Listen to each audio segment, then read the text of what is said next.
I am sure ये music सुन के आपको स्क्विड गेम याद आता होगा, बट क्या आपको पता है कि स्क्विड गेम की स्टोरी एक रियल लाइफ इंसिडेंट से उठाई गई है। एक ऐसा इंसिडेंट जो दुनिया के मोस्ट क्रीपीएस्ट इंसिडेंट में से एक है, और सबसे शॉकिंग बात यह है कि इसके पीछे का मास्टरमाइंड आज तक नहीं पकड़ा गया। इस इंसिडेंट की शुरुआत होती है ईयर 1982 के एक 12 साल के लड़के चोंग की कहानी से, जो कि बहुत ब्राइट, स्मार्ट और स्कूल का टॉपर बच्चा था। वो हमेशा क्लास में फर्स्ट आया करता था, और सबसे अच्छी बात, वो अपनी बीमार माँ का ध्यान रखा करता था, जिसकी वजह से उसके ऊपर बहुत बड़ी रिस्पॉन्सिबिलिटी थी। लेकिन साल 1982 की एक रात चोंग अपने घर पर नहीं लौटा, और जब चोंग की माँ ने पता लगाया कि चोंग किधर गया है, तो उसके नेबर ने बताया कि वो अपने एक नेबर अंकल के साथ शहर की ओर गया था। और ये सुनते ही चोंग की माँ चिंता में आ जाती है। और दूसरी तरफ चोंग, जिसने पहली बार शहर को देखा था, उसे मानो शहर के गेम्स और अट्रैक्शन से प्यार हो जाता है। लेकिन उसका ये प्यार अगले 1 मिनट में पूरा बदल सा जाता है, जब उसका वो नेबर अंकल उसे वहीं छोड़कर कहीं चला जाता है। और चोंग अकेले उस अनजान शहर में डरा हुआ होता है। पर तभी चोंग को देखकर कुछ पुलिस ऑफिसर्स उसके पास आते हैं और चोंग से पूछते हैं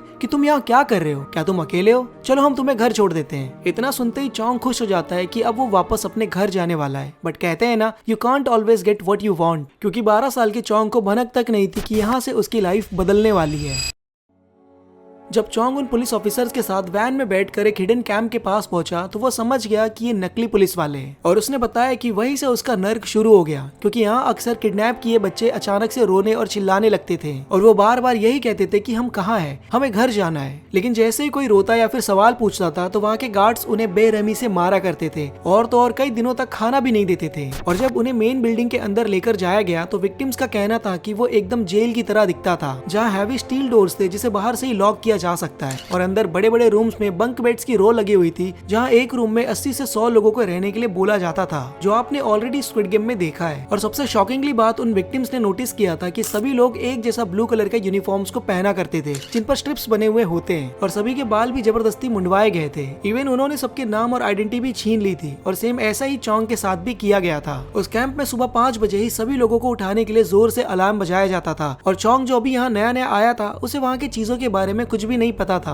इसलिए वो बाकी के लोगों को फॉलो करके उनके पीछे हॉल की तरफ चला गया। और जब वो बाहर आके वहाँ का दृश्य देखता है, तो उसकी आंखें मानो फटी की फटी रह गई, क्योंकि उसने देखा कि वहाँ 10 या 20 नहीं बल्कि हजारों की तादाद में लोग सेम यूनिफॉर्म पहन के खड़े हुए हैं। और सिर्फ बच्चे ही नहीं बल्कि अडल्ट्स और बूढ़े लोग भी वहाँ मौजूद थे। अगर आप ध्यान से देखोगे तो ये बिल्डिंग और एरिया देखकर आपको स्क्विड गेम की याद आ जाएगी। और जैसे स्क्विड गेम में भी उनका बेस वुड्स के अंदर छुपाया हुआ होता है, वैसे ही इन लोगों ने भी एकदम डीप फॉरेस्ट जंगल में अपना कैंप बनाया था। और उस बिल्डिंग में 24 घंटे गार्ड्स तैनात रहते थे। सबसे क्रेजी बात तो ये है कि ये एक छोटे टाउन की तरह ही हुआ करता था, जहाँ factories, church, school, barber shop और बेथिंग एरिया भी बनाया गया था। और जब चोंग ने बताया कि वहाँ उनके साथ कैसा व्यवहार किया जाता है, तब मानो मैं हिल सा गया, क्योंकि चोंग के हिसाब से वहाँ 120 लोगों में सिर्फ 30 ब्रश दिए गए थे, जो उनको वहाँ शेयर करना होता है, और सिर्फ एक जोड़ी कपड़ा मिलता है जिसे पूरे साल भर पहनना पड़ता है। वहाँ की फैसिलिटीज और फैक्ट्रीज में उनसे घंटों तक लेबर वर्क करवाया जाता था, और अगर कोई व्यक्ति दिए गए काम को पूरा नहीं कर पाता था, तो उसे अलग अलग तरीके की पनिशमेंट दी जाती थी, जिसकी इमेजेस मैंने अपनी आंखों से देखी है। एंड ट्रस्ट मी, वो एक हेल्थ से भी बुरी लाइफ जी रहे थे। शॉर्ट में समझाऊं तो जो भी अपना काम कंप्लीट नहीं कर पाता था, उसके शरीर में बस मानो खून ही खून दिखाई देता था, और पूरे बॉडी पर गहरे घाव बन जाते थे, जिसे हील होने का वक्त भी नहीं मिलता था, बिकॉज उन्हें प्रॉपरली फूड भी प्रोवाइड नहीं करते थे, जिसके वजह से वो लोग पतले और वीक होने लगे। और वहीं कुछ लोग न्यूट्रिशन की कमी होने की वजह से मर जाते थे।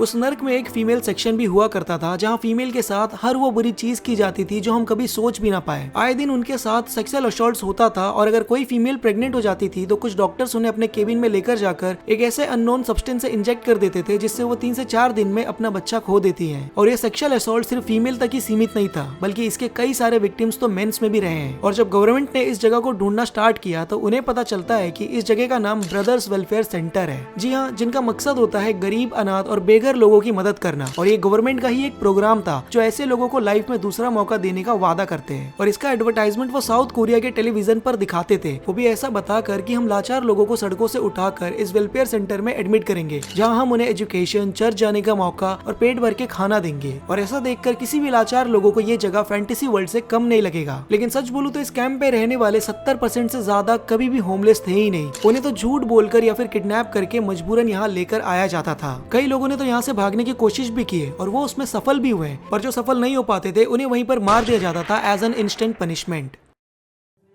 दिसंबर 18, 1986 जब मिस्टर किम जो एक प्रोस्टिक्यूटर है वो एक दिन अपने डे ऑफ यानी कि छुट्टी पर थे और वो अपने कोवर्कर्स के साथ जंगलों के बीच में हंटिंग करने गए हुए थे और तभी वो अपने स्कोप से थोड़ी दूर पर कुछ लोगों को देखते हैं जिनका बिहेवियर मिस्टर किम को थोड़ा सा ऑड लगता है और जब वो उन्हें गौर से देखते हैं तो उन्हें पता चलता है कि गार्ड जैसा यूनिफॉर्म पहने कुछ आदमी लोगों को डंडे और लंबी स्टिक से मार रहे हैं। फिर थोड़ी देर बाद वो देखते हैं कि वो गार्ड उन लोगों के पैर को चैन से बांध कर एक एनिमल केज जैसे एरिया में लेकर जा रहे हैं। इतना देखते ही मिस्टर किम को इतना गुस्सा आता है कि वो उस एरिया में तुरंत ही हाई इन्वेस्टिगेशन अलर्ट कर देते हैं, जिसके बाद उन्हें पता चलता है कि जिस समय वो उन लेबर्स को देखते हैं वो बस एक उनका पर्टिकुलर एरिया था जहाँ सिर्फ 900 बच्चे लेबर काम करने आए हुए थे और बाकी के 3000 से भी ज्यादा लोग एक हेल जैसी जिंदगी अभी भी उस कैंप में काट रहे थे। और सबसे शॉकिंग वाली बात इसके पीछे तो खुद